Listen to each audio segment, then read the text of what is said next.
الحمدللہ رب العالمین والصلاة والسلام علی سید المرسلین اما بعد فاعوذ باللہ من الشیطان الرجیم بسم اللہ الرحمن الرحیم الصلاة والسلام علیک یا رسول اللہ الصلاة والسلام علیک یا حبیب اللہ الصلاة والسلام علیک یا نبی اللہ وعلی آلک واصحابک یا نور اللہ۔ میٹھے میٹھے اسلام بھائیوں، مدنی چینل کے سلسلے فیضان علم کے ساتھ ایک مرتبہ پھر حاضر ہیں۔ الحمدللہ اس سلسلے میں جامعات کے طلباء اور اساتذہ کی جانب سے پوچھے گئے سوالات کے جوابات مفتی صاحب سے حاصل کیے جاتے ہیں۔ بہت ہی مفید سلسلہ ہے یہ سلسلہ، یا اس طرح کے جتنے بھی سلسلے ہوں، جب بھی دیکھنے کا موقع ملے قلم اور ڈائری اپنے پاس رکھیے، اس میں جو بھی مدنی پھول بیان کیا جائیں ان کو اپنے پاس نوٹ کرتے جائیے۔ انشاءاللہ عزوجل سلسلہ ختم ہونے کے بعد جب بھی ان مدنی پھولوں کا مطالعہ کریں گے تو انشاءاللہ عزوجل دوبارہ سے علم دین کے بے شمار خزانے ہمارے ہاتھ آئیں گے اور عمل کرنے کا جذبہ بھی حاصل ہوگا۔ سوالات کے باقاعدہ آغاز سے پہلے درود پاک کی فضیلت سنتے ہیں۔ نبی کریم صلی اللہ تعالی علیہ وآلہ وسلم نے ارشاد فرمایا، جو کوئی شخص مجھ پر 10 مرتبہ درود پاک پڑھے، اللہ تعالی عز و جل اس پر 100 رحمتیں نازل فرماتا ہے۔ صلو علی الحبیب صلی اللہ تعالی علی محمد صلی اللہ تعالی علیہ وآلہ وسلم۔ حضور سوالات ہمارے پاس آ چکے ہیں۔ الحمدللہ عز و جل جامعۃ المدینہ کے اندر تدریسی اوقات کے ساتھ ساتھ تدریسی اوقات کے علاوہ بھی پڑھائی کا سلسلہ ہوتا ہے۔ دوپہر میں بھی تعلیمی حلقے لگتے ہیں، رات کے اوقات میں بھی تعلیمی حلقے لگتے ہیں۔ ہمارے اس سلسلے کے اندر جو گزشتہ سلسلے گزرے، اپنے وقت کو اچھے کاموں میں، مفید کاموں میں استعمال کرنے کا ذہن دیا گیا۔ اب ہوتا ہی ہے کہ بعض طلبہ ایسے ہوتے ہیں کہ جن کو نعت خوانیوں میں جانے کا، نعت خوانی سننے کا شوق ہوتا ہے، محافل ہوتی ہیں مختلف جگہوں پر، وہاں پر رات کے اوقات کے اندر یہ اہتمام کیا جاتا ہے، کئی طلبہ وہاں چلے جاتے ہیں۔ ایسی صورت کے اندر جو ہے وہ تعلیمی حلقوں کے اندر شرکت نہیں کر سکتے، اور تعلیمی حلقوں کی اہمیت بھی سب پر آیا ہے کہ اس کے اندر شرکت کرنے سے کتنا فائدہ ہوتا ہے۔ تو ایسے طلبہ کے لیے کیا ارشاد فرمائیں گے کہ جو تعلیمی حلقے چھوڑ کر نعت خوانی کے اندر، محافل کے اندر شرکت کرتے ہیں؟ بسم اللہ الرحمن الرحیم۔ نعت خوانی جو ہے بذات خود تو بہت عظیم چیز ہے، صحابہ کرام کی سنت ہے، اور نعت سننا، نعت کو پسند کرنا نبی پاک صلی اللہ تعالی علیہ وآلہ وسلم سے ثابت ہے، بلکہ اپنی سنت مبارکہ ہے۔ اور مسلمان کے لیے تو نعت خوانی کی اہمیت ویسے ہی بہت زیادہ ہے کہ نعت خوانی محبت رسول صلی اللہ علیہ وسلم کے اظہار کا ایک ذریعہ ہے۔ تو اس اعتبار سے ہر مسلمان کو نعت خوان ہونا چاہیے یا اسے نعتیں سننی چاہیے۔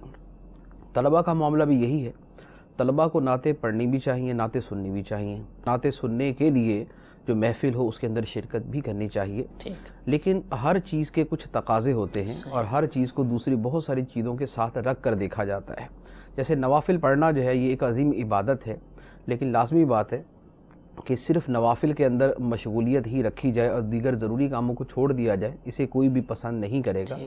نوافل اپنے وقت پہ پڑھے جائیں گے، دیگر کام اپنے وقت پر کیے جائیں گے۔ طالب علم کے لیے دونوں چیزوں کا لحاظ کرنا چاہیے کہ وہ اپنی تعلیم کا بھی خیال رکھے اور نعتیں پڑھنے اور سننے کے ذوق کو بھی پورا کرتا رہے۔ اس کا طریقہ یہ ہے کہ اول تو اپنی پڑھائی کی طرف یوں توجہ دے کہ جو اس کے پڑھائی کے حلقے ہیں وہ کسی بھی صورت متاثر نہ ہوں، جو اس کے پڑھائی کے اوقات ہیں وہ کسی بھی صورت متاثر نہ ہوں۔ جتنی دیر اس کو پڑھنا ہے، جو کتابیں اس کو پڑھنی ہیں، جتنی اس کو پڑھنی ہیں، ان تمام چیزوں کے اندر پراپر شرکت کرے اور انہیں مکمل کرے۔ اب جہاں تک نعت خوانی کا تعلق ہے تو نعت خوانی ایک عظیم عبادت ہے، لیکن یہ ایسی عبادت نہیں ہے جو کسی محفل میں جائے بغیر پوری نہیں ہو سکتی۔ نعت خوانی کا مطلب تو یہ ہے کہ ایک شخص نعت پڑھتا ہے یا سنتا ہے۔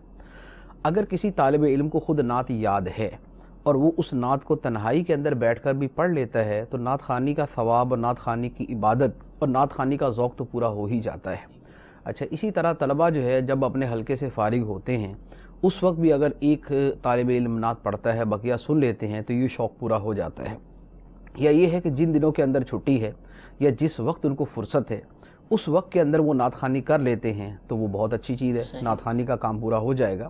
تو لہذا طالب علم کو نعتیں یاد تو کرنی چاہیے۔ اعلیٰ حضرت علی رحمہ کی نعتیں ہیں، مولانا حسن رضا خان علیہ رحمہ کی نعتیں ہیں، دیگر علماء کرام کی نعتیں ہیں، وہ طلبہ کو نعتیں یاد ہونا چاہیے، یعنی یہ واقعی ایک تقاضا ہے کہ طلبہ کو نعتیں یاد ہوں۔ صحیح۔ اور نعتیں سننے کا شوق ہونا بھی چاہیے، ٹھیک۔ کہ نعتیں سننے کا بالکل شوق نہ ہو تو یہ ایمان کے تقاضوں کے مطابق نہیں ہے۔ صحیح۔ لہذا نعت پڑھنے کا بھی شوق ہو، نعت سننے کا بھی شوق ہو، روٹین کے اندر نعتیں پڑھتے بھی رہیں، نعت کے اشعار گنگناتے بھی رہیں، ہو سکے تو تنہائی کے اندر جو ہے وہ نعت خود پڑھیں، اپنی پڑھی ہوئی نعت کو سنیں، یہ سب کچھ کریں، لیکن اس کے ساتھ اپنی تعلیم کے اوپر بھی پوری توجہ دیں۔ لہذا اگر سارا دن یہ اپنی تعلیم پہ توجہ دیتے ہیں اور 10 منٹ جو ہے اگر وہ نعت شریف خود پڑھ لیتے ہیں یا کسی اچھے نعت خان سے سن لیتے ہیں تو اس کے اندر کوئی حرج نہیں ہے۔ اگر موبائل کے اندر مثال کے طور پہ یہ نعتیں وغیرہ ریکارڈ کر سکتے ہیں تو موبائل کے اندر نعتیں موجود ہوتی ہیں، ان کو سن لیا کریں۔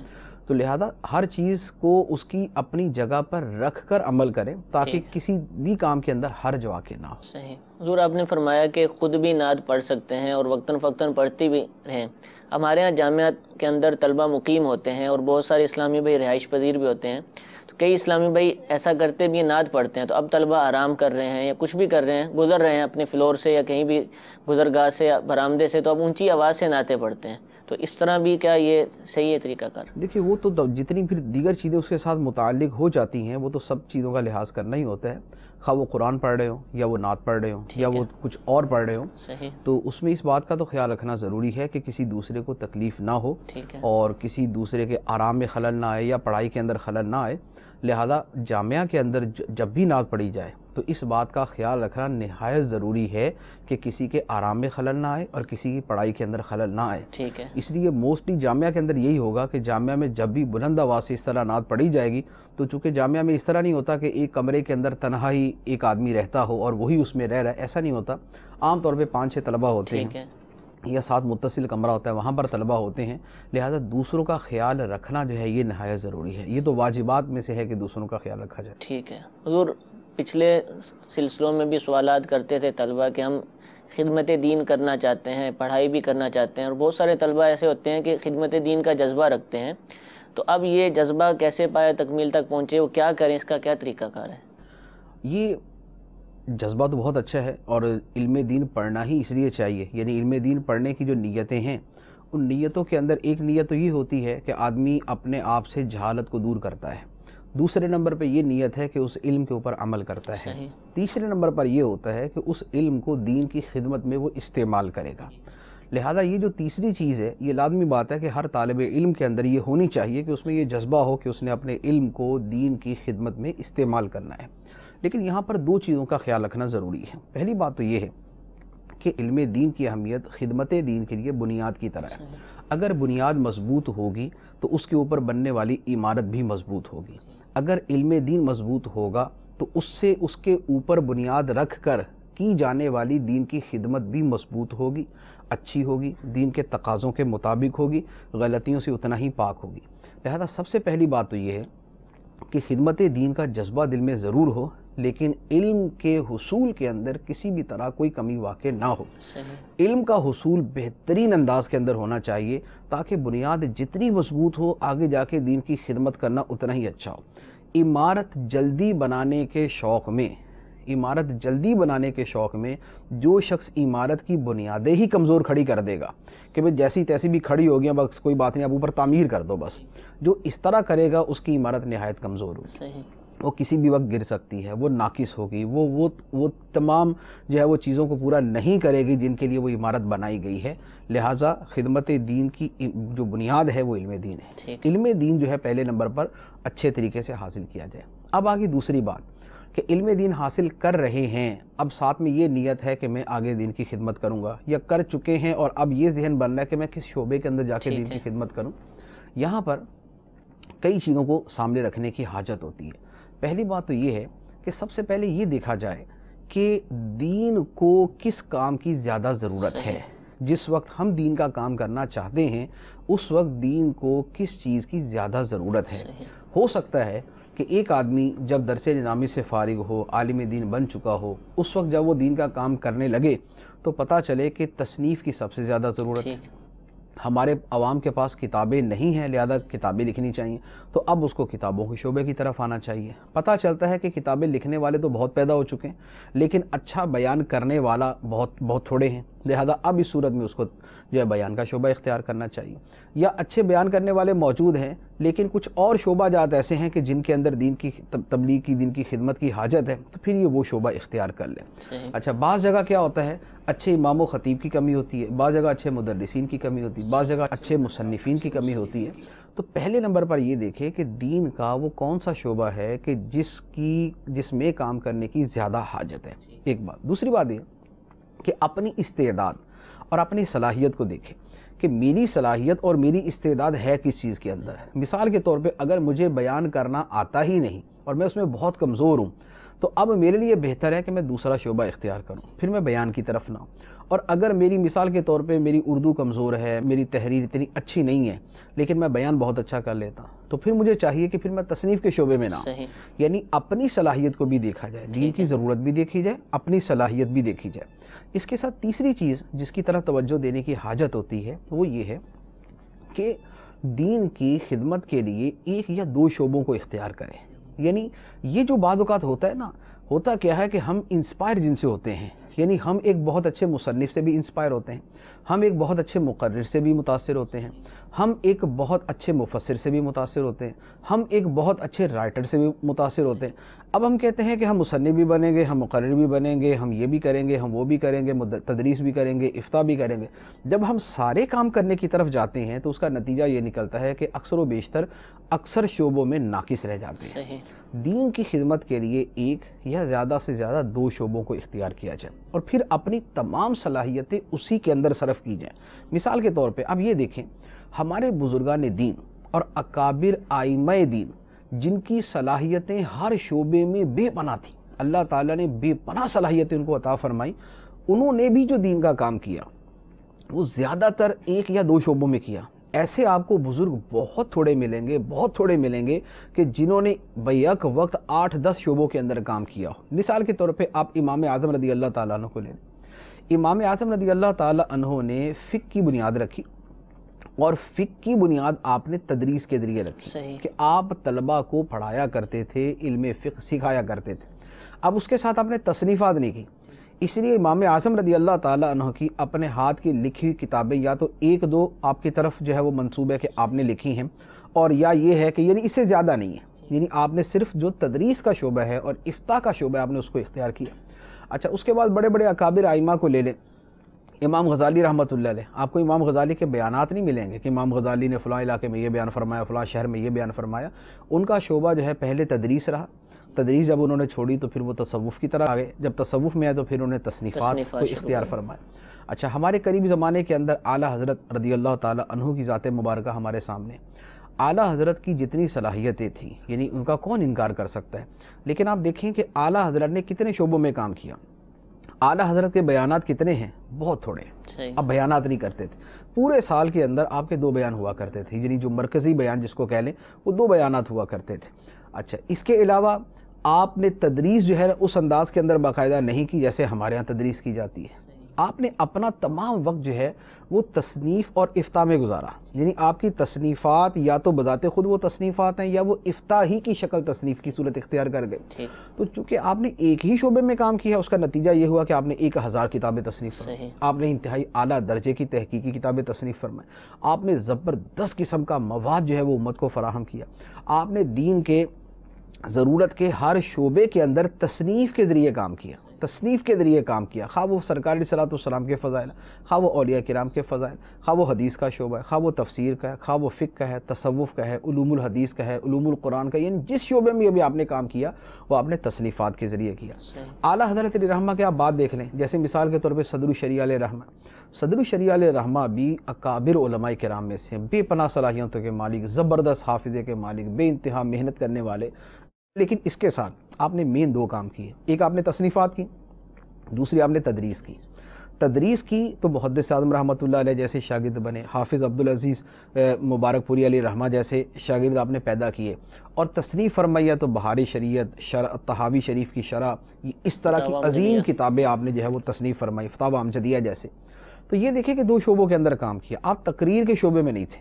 تو آپ جتنے بھی بڑے بڑے علماء کو لیں، محدث اعظم رحمۃ اللہ علیہ کو لے لیں، محدث اعظم پاکستان علی رحمہ عظیم ترین علماء میں سے، عظیم ترین علماء، بے پناہ مطالعہ، اتنا مطالعہ کہ شاید و باید ہی کسی عالم کا ان کے زمانے کے اندر اتنا مطالعہ ہو، لیکن آپ نے کیا کیا؟ آپ نے تصنیف نہیں فرمائی، صحیح، آپ نے تدریس کی اور تقریر، ٹھیک ہے، آپ بیانات بہت فرماتے تھے، صحیح، پورے پاکستان کے اندر آپ جاتے تھے، بیانات کرتے تھے، یہاں کراچی میں، نواب شاہ میں اور دیگر شہروں میں، فیصل آباد کے قرب و جوار میں آپ بیانات بہت کرتے تھے، ساتھ میں آپ تدریس کرتے تھے۔ تدریس کے ذریعے آپ نے علماء پیدا کیے اور اپنی بیانات کے ذریعے آپ نے عوام کے اندر جو ہے وہ سرکار علیہ الصلوۃ والسلام کی محبت، اولیاء کرام کی محبت اور جو دین کا جذبہ ہے، جو دین پر عمل کرنے کا جذبہ ہے، آپ نے وہ پیدا کیا۔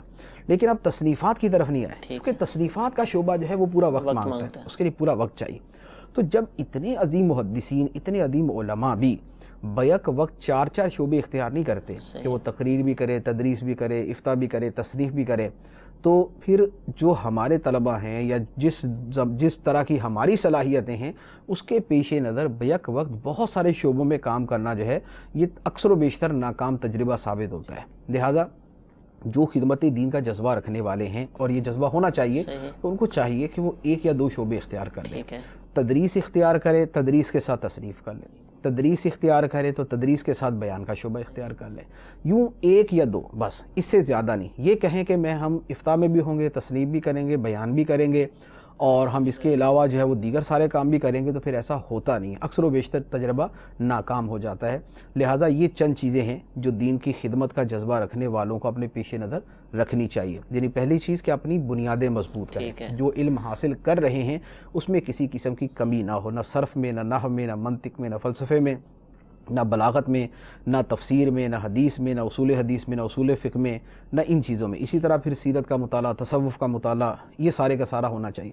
علمی بنیادیں زبردست طریقے سے مضبوط ہونی چاہیے۔ اس کے بعد پھر دین کو کس شعبے کی زیادہ ضرورت ہے، دین کو کس شعبے میں خدمت کی زیادہ حاجت ہے، اپنی صلاحیتیں کس شعبے کے اندر ہے، پھر ان میں سے 1-2 چیزوں کو اختیار کر کے اس کے مطابق دین کی خدمت کرنی چاہیے۔ کامیابی ہمارے قدم چومے گی۔ الحمدللہ بہت ہی پیارے انداز سے مفتی صاحب نے ہماری رہنمائی فرمائی، اور ہمیں سوچنا چاہیے، اپنی صلاحیتوں کا ادراک کرنا چاہیے اور کن معاملات کی حاجت ہے، ان دونوں چیزوں کو ملا کر فیصلہ کرنا چاہیے کہ ہم کس طرح دین کی خدمت کر سکتے ہیں۔ حضور جامعہ کے اندر اکٹھے رہنے کی بات ہوئی تھی، ایک اسلامی بھائی نے سوال کیا کہ آپس میں رہتے ہیں، کئی طلبہ روزانہ پڑھنے آتے ہیں، کئی جامعہ کے اندر اکٹھے رہتے ہیں، تو بعض اوقات ناچاکیاں ہو جاتی ہیں، کسی بھی مسئلے پہ ناراضگی ہو جاتی ہے، اور یہ ناراضگی جو ہے بعض اوقات تو جامعہ ختم ہو جانے کے بعد بھی قائم رہتی ہے، فارغ التحصیل ہو گئے، گھر چلے گئے، اس وقت بھی جو ہے ناراضگی ختم نہیں ہوتی۔ تو ایسے اسلامی بھائیوں کی اصلاح کے لیے کچھ مدنی پھول ارشاد فرمائیے۔ دیکھیں، یہ جو چیز ہے اس کا تعلق تو ہے امراض باطنہ کے ساتھ، قلبی صفائی کے ساتھ۔ دل صاف ہوگا، دل کے اندر مسلمانوں کی خیر خواہی کا جذبہ ہوگا، دین کے احکام پر عمل کرنے کا جذبہ ہوگا، تو پھر آدمی یہ دیکھتا ہے کہ میرا یہ طرز عمل جو ہے یہ اللہ رسول کے احکام کے مطابق ہے یا نہیں۔ اب یہ جو معاملہ ہے کہ آپس کے اندر کسی بات پہ ناراضگی ہوگی، وہ درست بات تھی یا غلط بات تھی، اس کے اندر یہ آدمی حق پر تھا یا دوسرا آدمی حق پر تھا، بہر صورت یہ رویہ کہ اب جو ہے وہ اب کسی کے جناب وہ مرنے تک ہم نے اس سے صلح نہیں کرنی، اب ہمارے دل کے اندر اس کی لڑائی ہی رہے گی، ہمارے دل میں اس کی عداوت ہی رہے گی، ہم اس سے کبھی بات چیت نہیں کریں گے، یہ طرز عمل جو ہے یہ خواہ طالب علم ہو یا غیر طالب علم، دونوں کے لیے اس کی اجازت نہیں ہے۔ یعنی یہ گھریلو معاملات ہوں وہاں بھی اس کی اجازت نہیں ہے، یہ عام دوستوں کے درمیان یہ چیز ہو وہاں بھی اس کی اجازت نہیں ہے، اسکول کے طلبہ ہوں وہاں پر بھی آپس کے اندر کینہ رکھنا تو حرام ہی ہے۔ اور جو دینی طالب علم ہے ان کے لیے اس کی شدت اس طور پر بڑھ جاتی ہے کہ یہ تو دین کے طالب علم ہیں، یہ دین کا علم حاصل کرنے والے ہیں، یہ دین کو سمجھنے والے ہیں، دین کو پڑھنے والے ہیں، ان کے سامنے تو دن رات قرآن ہوتا ہے، حدیث ہوتی ہے، بزرگان دین کی سیرت ہوتی ہے۔ جب ان کے سامنے دین ہے تو ان کا رویہ بھی دینداروں والا ہونا چاہیے، ان کا رویہ بھی وہی ہونا چاہیے جو یہ پڑھتے ہیں اس کے مطابق۔ اب یہ کہ آپس کے اندر ناراضگی ہو گئی اور اب یہ دوبارہ کبھی صلح نہیں کریں گے، نہ زمانہ تعلیم میں نہ اس کے بعد، اس کے اوپر یہی عرض کیا جا سکتا ہے کہ دیکھیں جو احادیث مبارکہ اس بارے میں ہیں وہ بڑی سخت وعید پر مشتمل ہیں، یعنی جن احادیث کے اندر قطع تعلقی کی مذمت ہے ان احادیث کا مطالعہ کریں، اس میں کس قدر شدت کے ساتھ بیان کیا گیا۔ حدیث مبارک ہے کہ 3 دن سے زیادہ کسی مسلمان سے قطع تعلقی جائز نہیں، یعنی یہ جائز نہیں ہے کہ 3 دن سے زیادہ کوئی کسی سے ناراض رہے کہ آپس میں آمنا سامنا ہو تو یہ ادھر منہ موڑ لے وہ ادھر منہ موڑ لے، یہ اس سے سلام لینا گوارا نہ کرے وہ اس سے سلام لینا گوارا نہ کرے۔ اور ایک حدیث مبارک کے اندر یہ ہے کہ 3 دن سے زیادہ قطع تعلقی جس نے رکھی اور اسی حال میں وہ مر گیا، وہ جہنم میں گیا۔ اسی طرح ایک اور حدیث مبارک ہے کہ جو 1 سال تک کسی سے قطع تعلقی رکھے، 1 سال تک کسی سے قطع تعلقی رکھے تو یہ ایسے ہے کہ جیسے اس نے اس کو قتل ہی کر دیا، یعنی اس کے اوپر قتل کی وعید بیان فرما دی۔ اسی طرح ایک اور حدیث مبارک ہے، فرمایا کہ ہر پیر اور جمعرات کو اللہ تعالیٰ کی بارگاہ میں بندوں کے اعمال پیش ہوتے ہیں، بندوں کے اعمال پیش ہوتے ہیں تو ان کے لیے جو ہے وہ مغفرت کا مجدہ سنایا جاتا ہے کہ ان کو بخش دیا جائے، لیکن ساتھ ہی اللہ تعالیٰ کی طرف سے یہ حکم ہوتا ہے کہ ان میں وہ 2 شخص جن کا آپس میں کینہ ہے، جن کی آپس میں لڑائی ہے، عداوت ہے، تعلق نہیں ہے، ان کی بخشش نہ کی جائے، یعنی سب کی بخشش ہوگی لیکن جن کی آپس میں لڑائی ہے ان کی بخشش کو روک دیا گیا۔ اسی طرح شب برات کے فضائل کے اندر بھی یہ ہے کہ اللہ تعالیٰ اس رات جو ہے وہ بے شمار لوگوں کی بخشش فرماتا ہے، لیکن اس کے اندر ایک جو بت پرست ہے، جو مشرک ہے، اس کی بخشش نہیں ہوتی، اور دوسرا ان لوگوں کی بخشش نہیں ہوتی جن کی آپس میں لڑائی ہو اور آپس میں صلح نہ کریں۔ تو جب اتنی شدید وعیدیں ہیں تو ان کے پیش نظر پھر ہر ایک کو سمجھ لینا چاہیے، طالب علم ہے یا غیر طالب علم ہے، کہ اس کو رویہ کیسا اختیار کرنا چاہیے۔ اچھا، پھر جب ایک عرصہ تک لڑائی رہتی ہے اس کے ساتھ اور دیگر بہت ساری مضر چیزیں بھی داخل ہو جاتی ہیں، یعنی آپس میں لڑائی ہونا، عداوت ہونا، کینہ ہونا، اس کی اپنی مذمتیں جو بھی بیان کی ہیں، اس کی اپنی مذمت ہے۔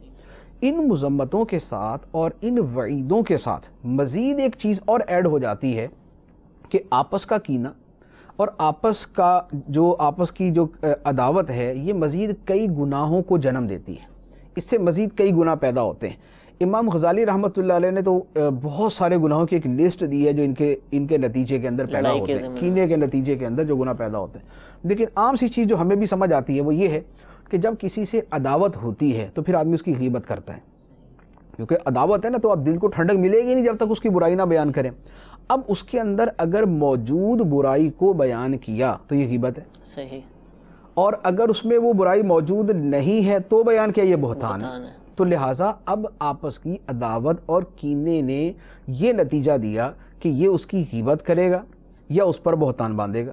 اچھا، تیسرا گناہ وہ بھی بڑا واضح ہے کہ جب کسی سے عداوت ہوتی ہے تو اس کا اچھے حال کے اندر ہونا آدمی کو پسند نہیں ہوتا، اس کو کوئی نعمت ملے، اس کو کوئی خوشی ملے، اسے جو ہے کوئی انعام ملا، اس کو کوئی خوشی حاصل ہوئی، یہ آدمی کو برا لگے گا، اور تمنا یہی ہوگی کہ اس سے یہ نعمت چھن جائے، اس کی یہ خوشی ختم ہو جائے، اس کو جو فائدہ پہنچ رہا ہے نا یہ ختم ہی ہو، اس کا نقصان ہو جائے۔ صحیح۔ تو اب یہ جو ایک احساسات ہیں، یہ جو جذبات ہیں اور یہ جو تمنا ہے، یہ حسد ہے۔ صحیح، کہ مسلمان سے زوال نعمت کی تمنا کرنا جو ہے یہ حسد ہے۔ تو اب حسد کا گناہ جو ہے وہ اسی عداوت اور اسی کینے کی وجہ سے پیدا ہو گیا۔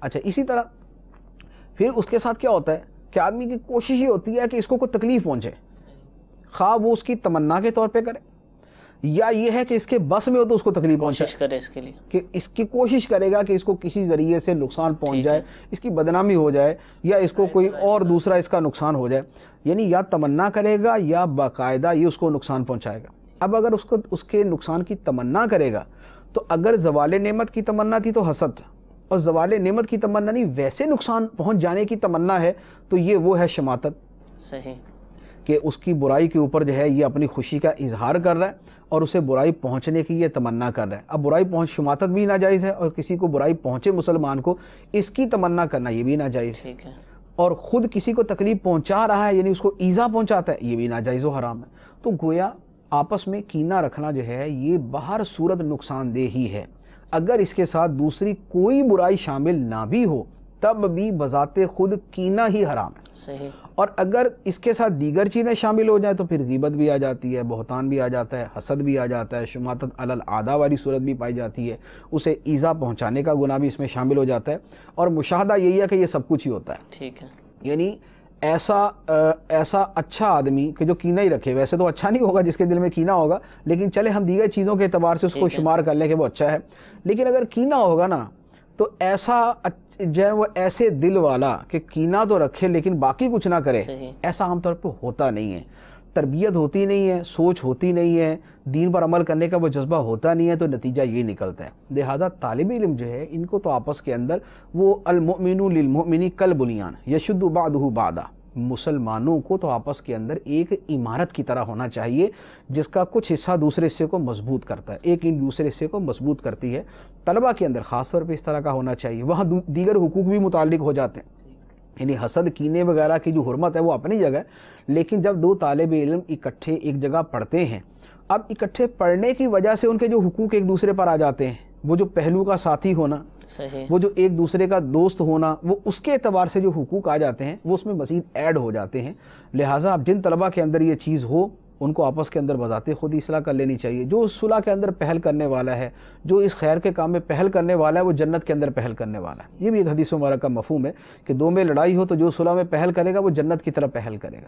تو جو بھی اس طرح کسی کی لڑائی ہو، کسی کے بارے میں کینہ ہو، تو اس کو صلح کی طرف پیش قدمی کرنی چاہیے، اور جو دوسروں میں صلح کروا سکے تو اسے دوسروں کے درمیان صلح کروا دینی چاہیے۔ جو تیسرے ان کے ساتھ، یعنی قرآن پاک کی آیت مبارکہ انما المؤمنون اخوۃ فاصلحوا بین اخویکم، مسلمان آپس میں بھائی بھائی ہیں تو اپنے بھائیوں کے درمیان صلح کروا دو۔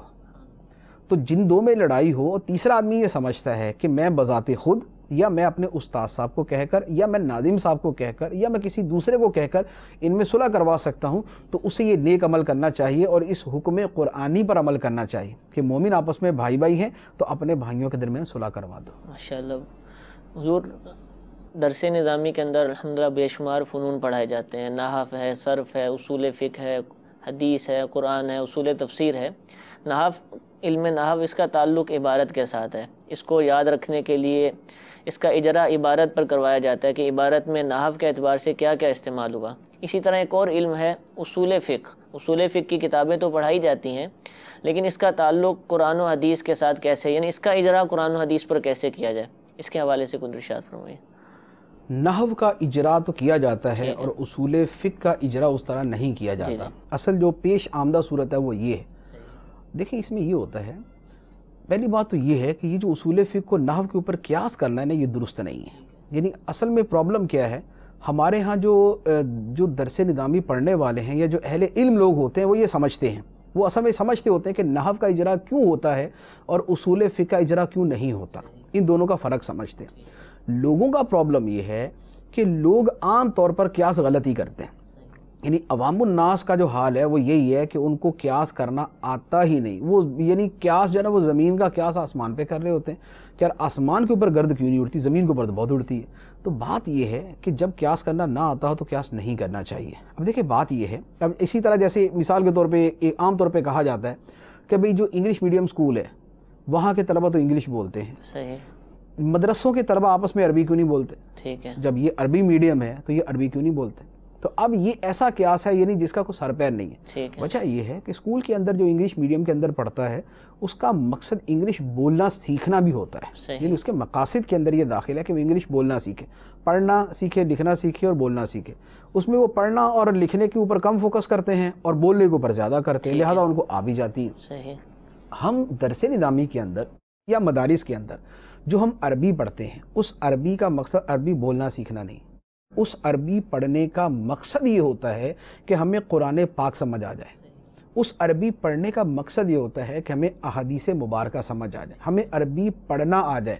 جب ہمارے مقصد کے اندر صرف ایک چیز ہے، عربی لکھنا سیکھنا ہمارے مقاصد میں نہیں ہوتا، کیونکہ ہمیں ہر جگہ اس کی ضرورت نہیں ہے۔ انگلش ایک انٹرنیشنل لینگویج ہے، اس کے اعتبار سے اس کی ضرورت ہوتی ہے، گھروں میں بھی بولی جاتی ہے، گھروں میں بولی جاتی ہے، پھر کچھ انگریزوں کی غلامی کا بھی شوق ہے اس لیے بھی سیکھی جاتی ہے، لیکن عربی کے اندر اس کی حاجت نہیں ہے کہ عربی ہم اب مثال کے طور پہ پاکستان کے اندر ہمارے مدرسے کے 4000 طالب علم عربی سیکھ لیں، کیا کریں؟ اس کے بعد عربی سیکھنے کے بعد کیا کریں گے؟ اپنے گھر والوں سے عربی بولیں گے، کیا کریں؟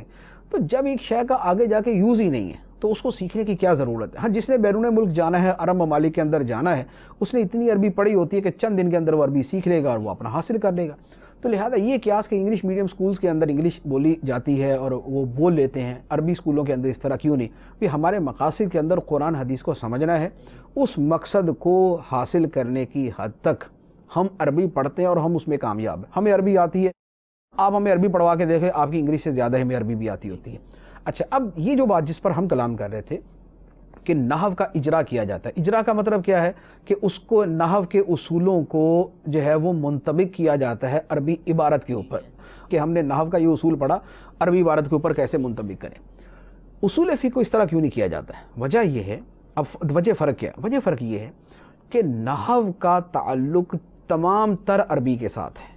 خواہ آپ نے قرآن پڑھنا ہے، آپ نے حدیث پڑھنی ہے، آپ نے فقہ پڑھنا ہے، آپ نے تصوف پڑھنا، آپ نے عربی زبان کا کچھ بھی پڑھنا ہے، اس کو سمجھنے کے لیے نحو ضروری ہے. نحو آپ کی اگر آپ نحو کا اس طرح اجرا نہیں کریں گے آپ عربی عبارت درست نہیں پڑھ سکتے. تو لہذا نحو گویا عربی زبان کے لیے ایسے ہے جیسے الف با تا سا جیم، حروف تہجی. اس جیسے حروف تہجی کے بغیر آپ عربی نہیں پڑھ سکتے، اسی طرح نحو کے اصولوں کے بغیر آپ عربی نہیں پڑھ سکتے. لہذا اس لیے ضروری ہے کہ نحو کا اتنا اجرا کیا جائے کہ یہ سب کے اوپر چھا جائے اور یہ تمام چیزوں کو جو ہے وہ انڈرسٹینڈ کر لے، اس کو سمجھ لے اسے. اب اصول فقہ کا جہاں تک تعلق ہے، اصول فقہ کا مقصد ہوتا ہے قرآن و حدیث سے استدلال اور استنباط کرنے کا ملکہ حاصل کرنا. اس کی نہ تو سب کو ضرورت ہے، نہ سب کے اندر اس کی صلاحیت ہوتی ہے. عربی عبارت پڑھنے کی صلاحیت ہر شخص حاصل کر سکتا ہے، لیکن قرآن و حدیث کو سمجھنے کے لیے محض یہ اصول پڑھ لینا کافی نہیں ہوتا. کیوں؟ اس لیے کہ قرآن و حدیث سے استنباط کے لیے بہت وسیع ذہن چاہیے، بہت گہرائی کے اندر ذہن چاہیے. جیسے اسکول کالج میں پڑھنے والا ہر بچہ سائنسدان بن کے نہیں نکلتا، ہر بچہ انجینئر بن کے نہیں نکلتا، ہر بچہ جو ہے کوئی ایجادات کرنے والا سائنسدان بن کے نہیں نکلتا. کوئی کسی شعبے میں جاتا ہے، کوئی کسی شعبے میں جاتا ہے. اسی طرح اصول فقہ کا معاملہ ہے. اصول فقہ جو ہے یہ مثل سائنس کے ہے، یہ مثل ایک سائنسدان بننے کی ہے، یہ ایک اسپیشلائزیشن ہوتی ہے. لہذا اس کی جو بیسکس ہیں، جو اس کی بنیادیں ہیں، وہ سمجھا دی جاتی ہیں. اب ان کے اجرا کا جہاں تک معاملہ ہے تو اس کا اجرا اتنا وسیع ہے کہ پوری زندگی بھی اس کا اجرا چلتا رہتا ہے. لہذا اسے چھوڑ دیا جاتا ہے اسپیشلائزیشن کے اوپر، ٹھیک ہے، تخصص کے اوپر، کہ جو آدمی قرآن و حدیث سے استنباط والی فیلڈ کے اندر جانا چاہتا ہے وہ پھر درس نظامی سے فارغ ہونے کے بعد اسی شعبے کو اختیار کر لے. پھر وہ اس کا خود اجرا بھی کرے گا. جب وہ اس کا اجرا کرنے جائے گا تو اس کو کروانے والے بھی مل جائیں گے اور وہ اس شعبے کے اندر کام بھی کرتا رہے گا. لہذا جو لوگ افتاء کی فیلڈ میں جاتے ہیں، تحقیق اور ریسرچ کی فیلڈ میں جاتے ہیں، وہ پھر اس کو استعمال بھی کرتے ہیں، وہ اس کی گہرائی کے اندر بھی جاتے ہیں، وہ ان اصولوں کو استعمال بھی کرتے ہیں.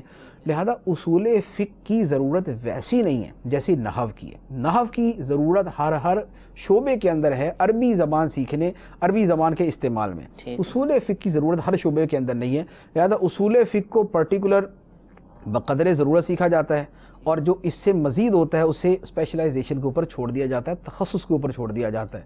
اور نحو ہر جگہ استعمال ہوتی ہے، لہذا اسے اس کا پورا اجرا کیا جاتا ہے. جزاک اللہ. حضور فتاوی رضویہ شریف امام اہل سنت رضی اللہ تعالیٰ عنہ کے فتاوی کا مجموعہ، اس کا الحمدللہ پڑھنے کا ذہن ہوتا بھی ہے، دیا بھی جاتا ہے، لیکن اس کے اندر جو فتاوی کچھ تو مختصر ہیں وہ تو پڑھ لیے جاتے ہیں، لیکن کئی ایسے فتاوی ہیں جو رسالے کی صورت اختیار کرے. اگر اس کو الگ سے چھاپا جائے تو پوری کتاب بنتی ہے.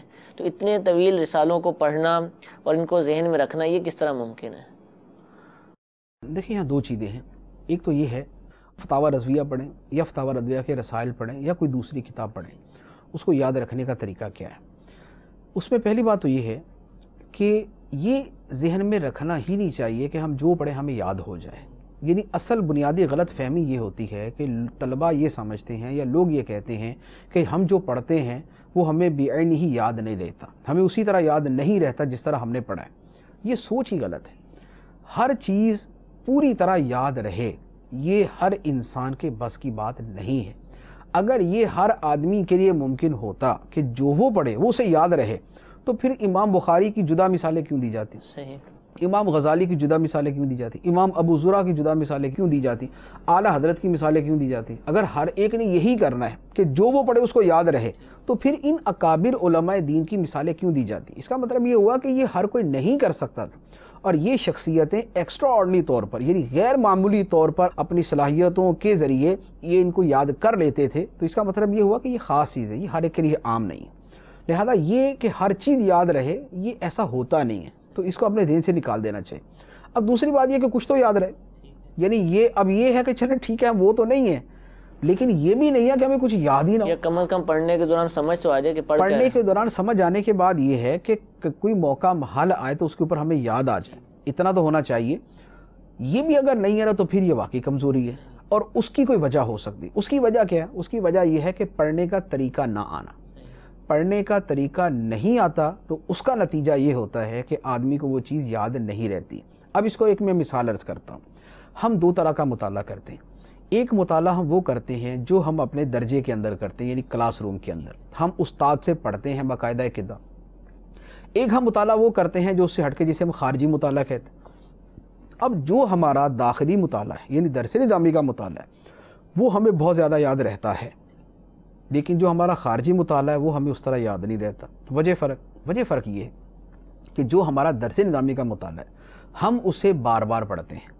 ہم پہلے عبارت تیار کرتے ہیں، پھر اس کے بعد استاد کے سامنے وہ عبارت پڑھتے ہیں، استاد اس کا مفہوم بیان کرتا ہے، کلاس ختم ہونے کے بعد ہم اس کی دہرائی کرتے ہیں، ہم اس کے دوران سال بھی اس کو دہراتے رہتے ہیں، ہم نے جب اس کو پیپر دینا ہوتا ہے پیپرز کے دوران بھی ہم اس کو جو ہے وہ دوبارہ دہراتے ہیں۔ اس کا نتیجہ کیا ہوتا ہے کہ جب ہم 4-5 مرتبہ دہرائی کے سرکل میں کسی چیز کو لے آتے ہیں تو وہ ہمیں یاد ہو جاتی ہے۔ جو خارجی مطالعہ ہے، خارجی مطالعہ ہم نے فتاوی رضویہ کا ایک رسالہ پڑھا، یہ فتاوی رضویہ کا رسالہ ہم اس طرح 5 مرتبہ نہیں پڑھیں گے۔ جب آپ 5 مرتبہ اور 1 مرتبہ کا فرق رکھیں گے تو اس کو یاد رکھنے کے اندر بھی اتنا ہی فرق ہو جائے گا، ایک بات۔ دوسری بات یہ ہے، اچھا اب یہ نہیں ہے کہ 5 مرتبہ دہرایا جائے، 5 مرتبہ رسالے کو پڑھنا جو ہے وہ مشکل ہوتا ہے، آدمی اکتا جاتا ہے۔ اس کا طریقہ کیا ہوتا ہے؟ پہلی بات تو یہ ہے کہ پڑھنے کا جو اصل طریقہ ہے اس کو استعمال کیا جائے۔ اصل طریقہ کیا ہے کہ جب پڑھا جائے تو پوری توجہ پڑھنے کے اوپر ہو، وہی کہ چڑیوں کی چہچہاہٹ کے اندر اور آبشاروں کی کھنکھناہٹ کے اندر بیٹھ کے پڑھیں گے تو یاد نہیں ہوگا۔ جہاں پرسکون ماحول ہے، توجہ کے ساتھ اب پوری کنسنٹریشن کے ساتھ آپ پڑھ سکتے ہیں، وہاں پر پڑھیں، ایک بات۔ دوسری بات یہ کہ اس کے پوائنٹس بنا کر اسے لکھتے جائیں، اپنے پاس لکھتے جائیں، کیونکہ مثال کے طور پہ جو ایک رسالہ ہوتا ہے اس کے اندر اگر 10 باتیں بیان کی گئی ہیں، وہ رسالہ اگرچہ 50 صفحے کا ہو، باتیں اس میں 10 ہی ہوں گی۔ ایک بات ہوگی، اب اس کے اوپر دلائل ہوں گے، اس کے حوالہ جات ہوں گے، لیکن خلاصہ کلام ایک ہی لائن ہوتی ہے۔ گویا 50 صفحے کے رسالے کا جو اصل خلاصہ بنتا ہے وہ 10 لائنیں، ٹھیک ہے۔ اب اگر ان 10 لائنوں کو جدا کر لیا جائے اور ان 10 لائنوں کو علیحدہ اپنی کسی ڈائری کے اندر لکھ لیا جائے اور اسے پھر دہراتے رہیں، اسے وقتاً فوقتاً دہراتے رہیں، تو اب یہ اسی طرح یاد ہو جائیں گے جس طرح ہمیں درس نظامی کی کتابیں یاد ہوتی ہیں۔ 50 صفحے دہرائے نہیں جا سکتے، 50 صفحے یاد نہیں کیے جا سکتے، لیکن 10 لائنیں دہرائی بھی جا سکتی ہیں اور 10 لائنیں یاد بھی کی جا سکتی ہیں۔ یہ تو ہے پڑھنے کے دوران، یعنی نوٹس بنا کر یاد کیا جائے۔ اچھا، دوسری بات اس کے ساتھ یہ بھی ہے کہ یہ جو ہم اب علیحدہ نوٹس بنا لیں، اسے ہم اپنی گفتگو کے اندر استعمال کریں، ہم اپنے دیگر طلباء کے ساتھ، ہم اپنے دیگر لوگوں کے ساتھ، ہم اہل علم لوگوں کی صحبت اختیار کریں اور اس کے اندر ان پوائنٹس کو بار بار دہرائیں، اس کا تذکرہ کر لیں، ان سے سن لیں۔ اس کا نتیجہ کیا ہوگا؟ یہ وہی دہرائی والا سرکل شروع ہو جائے گا۔ صحیح۔ تو جیسے درس نظامی کی کتابوں کے اندر یہ معاملہ تھا، یہی معاملہ بعین ہی اب فتاوی رضویہ یا دیگر کتابوں کے ساتھ ہو جائے گا کہ اس کا جس کو کہتے ہیں نا سینٹرل آئیڈیا، مرکزی خیال جو ہے وہ اب ہم نے اس کو پڑھ لیا، لکھ لیا، یاد کر لیا، دہرا لیا، اپنی گفتگو کے اندر استعمال کر لیا۔ نتیجہ یہ ہوگا کہ یہ خارجی مطالعے والی چیزیں بھی ہمیں ویسی ہی یاد ہو جائیں گی جس طرح ہمیں اپنی درس نظامی کی چیزیں یاد ہوتی ہیں۔ تو لہذا یاد کرنے کے لیے پورا طریقہ جو ہے نا وہ استعمال کیا جائے۔ اگر سرسری پڑھیں گے، توجہ کے بغیر پڑھیں گے، بغیر نوٹس لکھے پڑھیں گے تو یہ کبھی بھی یاد نہیں ہو سکتا۔ یہ تجربہ شدہ بات ہے، مشاہدے کی بات ہے کہ آپ لکھ لیں، لکھے ہوئے کو دہرائیں تو وہ چیز آپ کو یاد رہے گی، ورنہ وہ آپ کو یاد نہیں رہ سکتی۔ تو لہذا اس کی ساری چیزوں کو اپنے سامنے رکھیں، وہی کہ اول تاخیر بیان ہی یاد رہے، یہ ایسا ہو نہیں سکتا، اس کو ذہن سے نکال دیں۔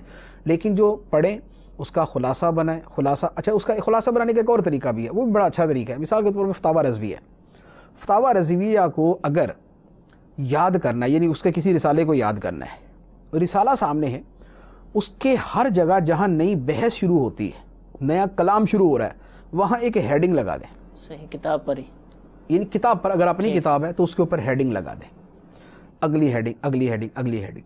یہ جو ہیڈنگز ہیں یہ اپنے پاس جدا ڈائری میں لکھ لیں۔ صحیح، یہ آپ کے اس پورے رسالے کا ایک سکیچ ہوگا، ہیڈ لائنز کے ساتھ یہ آپ کا ایک سکیچ بن جائے گا۔ جب آپ اب اسے دیکھیں گے، آپ کے سامنے پورے رسالے کے عنوانات آ جائیں گے کہ اس رسالے میں یہ بات ہے، یہ بات ہے، یہ بات ہے، یہ بات ہے۔ یہ جو ہیڈنگز ہیں ان کا یاد کرنا بڑا آسان ہوتا ہے، لہٰذا ایک یہ طریقہ بھی ہو سکتا ہے، یا تو پوائنٹس لکھ لیں یا اس کی ہیڈنگز لگا لیں اور اسے اپنے پاس لکھ لیں۔ اب اسے کبھی بھی 1 منٹ کے اندر آپ دہرائی کریں گے تو آپ کو فوری طور پہ یاد ہو جائے گا۔ بعض اوقات تو بعض کتابیں چھپی ہوتی ہیں، ان میں ہیڈنگز لگی ہوتی ہیں، تو وہ کفایت کریں گے یا اپنی لگائیں گے؟ ہر ایک کو کفایت نہیں کرتی۔ بعض اوقات اگر لگانے والا بہت ماہر آدمی ہے اور اس نے اس طرح کے کانسیپٹ کے تحت لگائی ہوئی ہیں تو پھر تو کفایت کریں گے، لیکن اکثر ایسا ہوتا نہیں ہے۔ ہر آدمی کا ذہن یاد کرنے کا ایک اپنا ہی ایک خاص طریقہ ہوتا ہے. اس کی اپنی ہیڈنگ یاد کروائیں گے. اس کو ہو سکتا ہے کہ میری ہیڈنگ اس کو یاد نہ کروا سکیں لیکن اس کی اپنی ہیڈنگ اس کو یاد کروا دیں. میں لگاؤں گا تو میں تھوڑی لگاؤں گا, وہ لگائے گا تو زیادہ لگائے گا. لہٰذا ہر آدمی اپنی ہیڈنگز کے ساتھ اور اپنے نشانات کے ساتھ علیحدہ ڈائری کے اندر لکھے, پھر اسے یاد کرے. اب اس کے ذریعے سے دنیا بھر کی جتنی کتابیں بھی پڑھنی ہیں وہ پڑھتا جائے, اس کو یاد رہیں. جزاک اللہ. میٹھے میٹھے اسلام بھائیو, آپ نے آج الحمدللہ بے شمار مدنی پھولوں کو سنا ہوگا, اور آخری مدنی پھول یہ تھا کہ جو بھی مطالعہ کریں اس کو لکھ لیں. اسی طرح جو سنیں اس کو بھی لکھ لیں.